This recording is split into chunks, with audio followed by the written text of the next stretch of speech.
Assalamualaikum warahmatullahi wabarakatuh. Selamat datang di Amalia YouTube channel. Jangan lupa subscribe ya teman-teman. Kali ini kita akan membahas bab 6 tentang akuntansi profesional untuk kepentingan publik pasca Enron. 1. Akuntabilitas ekspektasi pemangku kepentingan dan kerangka tata kelola. Dampak hancurnya Enron, SOX mengharuskan SEC untuk membuat adanya reformasi tata kelola, baik untuk perusahaan maupun profesi akuntansi. Reformasi SOX and IFAC mengharuskan dunia bisnis untuk lebih bertanggung jawab secara terbuka kepada masyarakat dan investor, dan bagi akuntan profesional agar diingat bahwa mereka adalah kaum profesional yang diharapkan untuk melindungi kepentingan investor dan pemangku kepentingan lainnya. 2. Mendedikasikan kembali peran akuntan profesional pada kepentingan umum sangatlah penting, kecuali akuntan profesional dapat secara jelas dan mengerti benar peran mereka. Jika mereka tidak dapat konsisten menjawab pertanyaan penting dengan cara yang etis dan bertanggung jawab, maka akan muncul suatu keraguan-raguan dalam saran dan keputusan mereka, yang menyebabkan diri dan profesi mereka menuai kritik atau bahkan lebih dari itu. 3. Harapan publik terhadap kalangan profesional dalam rangka mempertahankan kredibilitas, yaitu yang pertama, kompetensi di bidang keahlian, 2. Objektivitas dalam penawaran pelayanan, 3. Integritas dalam urusan dengan klien, 4. Kerahasiaan hal-hal yang terkait dengan klien, dan 5. Disiplin atas anggota yang tidak melaksanakan tugas sesuai dengan standar yang diharapkan. 4. Fitur, tugas, dan nilai dari profesi akuntansi. Yang pertama kita akan bahas fitur-fitur. Fitur-fitur terdiri dari 1. Penyediaan layanan fidusia yang penting bagi masyarakat, 2. Diperlukan pengetahuan dan skill yang luas, 3. Karakter pelatihan dan skill yang diperlukan sebagian besar dalam hal intelektual, 4. Diawasi oleh organisasi yang keanggotaannya secara otomatis mengatur diri sendiri, dan 5. Akuntabel pada otoritas pemerintah. Tugas-tugas yang sangat penting untuk suatu hubungan fidusia. Yang pertama, perhatian yang berkelanjutan pada kebutuhan klien dan pemangku kepentingan lainnya. 2. Pengembangan dan pemeliharaan pengetahuan dan skill yang diperlukan, termasuk skeptisisme atau keilmiahan profesional. 3. Pemeliharaan kepercayaan yang melekat dalam hubungan fidusia oleh perilaku yang menunjukkan nilai-nilai yang bertanggung jawab. 4. Pemeliharaan reputasi pribadi yang dapat diterima. Kemudian nilai-nilai yang diperlukan untuk melaksanakan tugas dan memelihara hak-hak. Yang pertama ada kejujuran, integritas, objektivitas berdasarkan pada penilaian independen, keinginan untuk menerapkan ketelitian dan skeptisisme profesional, kompetensi, kerahasiaan, dan komitmen untuk menempatkan kepentingan publik, klien, profesi, dan atasan atau perusahaan sebelum kepentingan profesional sendiri. 5. Kerahasiaan. Pada revisi Kode Etik tahun 2005, IFAC telah memperkenalkan kebutuhan akan akuntan profesional untuk mengatasi situasi di mana terdapat konflik di antara prinsip-prinsip yang mendasar, yang dalam hal ini dapat terjadi antara kerahasiaan dan kepentingan publik.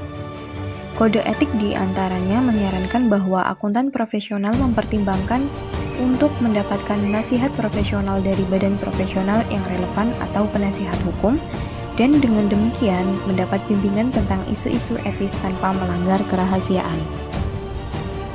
6. Implikasi-implikasi layanan yang ditawarkan.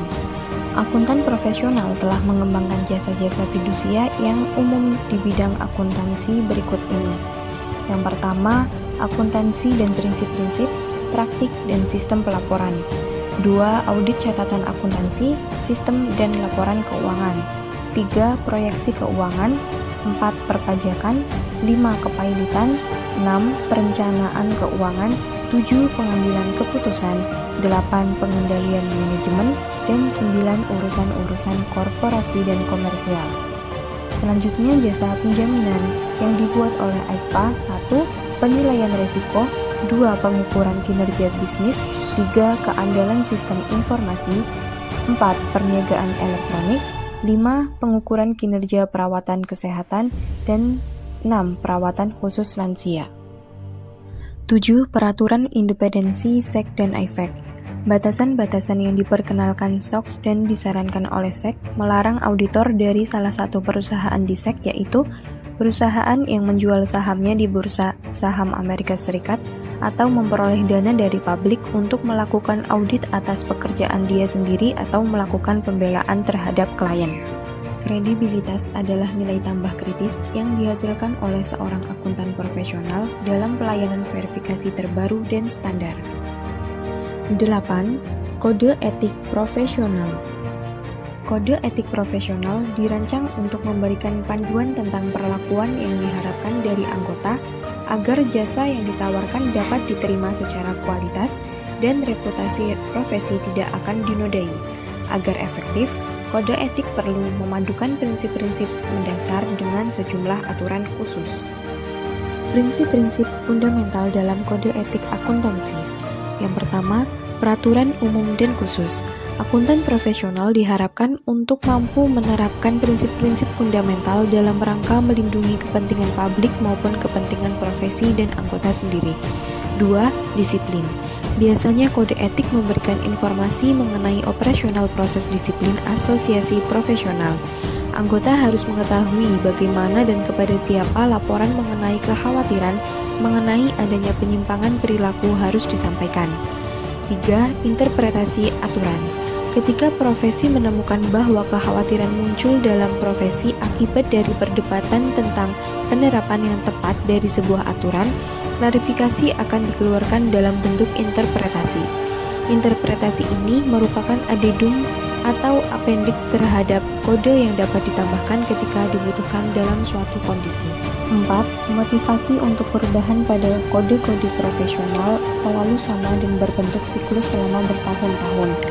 5. Kode etik yang berlaku saat ini. Hukum yang berlaku di negara industri, terutama dunia yang telah dihasilkan dari keprihatinan, investigasi komisi dan komite di akhir tahun 1980-an berkumpul dalam prinsip-prinsip yang tertanam dalam kode etik IFAC.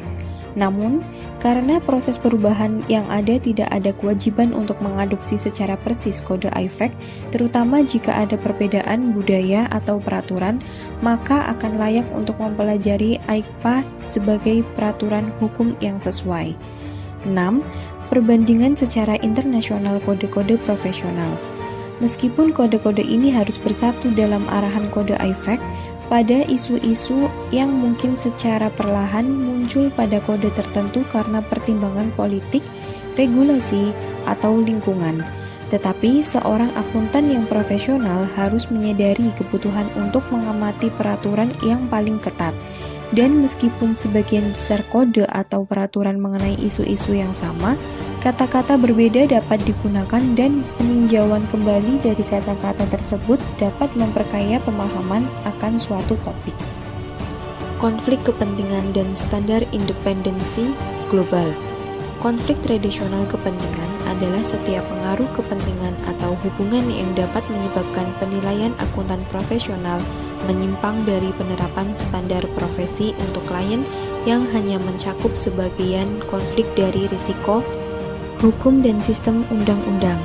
Akuntan profesional juga dapat merujuk pada kasus-kasus hukum dan pengacara untuk interpretasi tanggung jawab hukum mereka dan potensi-potensi pembelaan. Untuk mengatasi kecenderungan kewajiban auditor yang lebih besar, pengaturan pembatasan kewajiban berdasarkan hukum bermunculan untuk auditor. Ketika kode-kode peraturan tidak membantu, seringkali akuntan profesional menghadapi situasi yang tidak tercakup secara eksplisit dalam kode etik atau tidak mendekati jurisprudensi sistem hukum sehingga bisa diperoleh manfaat dari sumber-sumber atau pedoman itu. Thanks for watching. Jangan lupa like and subscribe ya.